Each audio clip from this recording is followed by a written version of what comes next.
যারা যেখান থেকে আমাদের এই ভিডিওটি দেখছেন, এই দুইটি সন্তানকে তাদের মায়ের কোলে ফিরিয়ে দিতে ভিডিওটি বেশি বেশি শেয়ার করে ছড়িয়ে দিন। গত 5 মে রবিবার বাসা থেকে বিদ্যালয়ের উদ্দেশ্যে বাইর হয়ে এখন পর্যন্ত বাড়িতে ফিরেনি নারায়ণগঞ্জ জেলার সোনারগাঁও উপজেলার মেঘনা আবাসিক এলাকার আপন দুই ভাই সাদাত হোসেন এবং আরাফাত হোসেন। ধারে ধারে ঘুরছে মা আখি বেগম দুই সন্তানকে ফিরে পাওয়ার আশায়। নিখোঁজের পরের দিন অর্থাৎ 6 মে সোনারগাঁ থানায় একটি জিডি করা হয়েছিল এবং জিডিটি করেছিলেন নিখোঁজ দুই সন্তানের পিতা।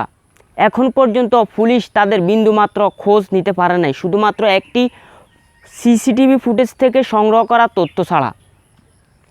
দৈনিক প্রথম আলো যখন তাদের রিপোর্ট তৈরি করতে ওই থানার অফিসারকে ফোন দেয়, তখন থানার অফিসার বলে যে একটি সিসিটিভি ফুটেজে দেখা গেছে ওরা দুই ভাই রিক্সা থেকে নেমে স্বেচ্ছায় সিএনজি উঠে মুগলার পাড়ের দিকে চলে গেছে। নিখোঁজ হওয়া দুই ছেলে পড়ালেখা করত নারায়ণগঞ্জ জেলার সোনারগাঁও উপজেলার সোনারগাঁ শিল্পনগর স্কুল অ্যান্ড কলেজে, যার একজনের বয়স ছিল 14 বছর, আরেকজনের বয়স ছিল 12 বছর। কিন্তু দুই ছেলে কিভাবে নিখোঁজ হলো তার কিছুই জানেন না মা আখি বেগম। মা আখি বেগম বলেন, কারোর সাথে আমাদের ব্যক্তিগত কোনো বিরোধ ছিল না, যার কারণে আমার ছেলেকে কিডন্যাপ করবে বা অপহরণ করবে।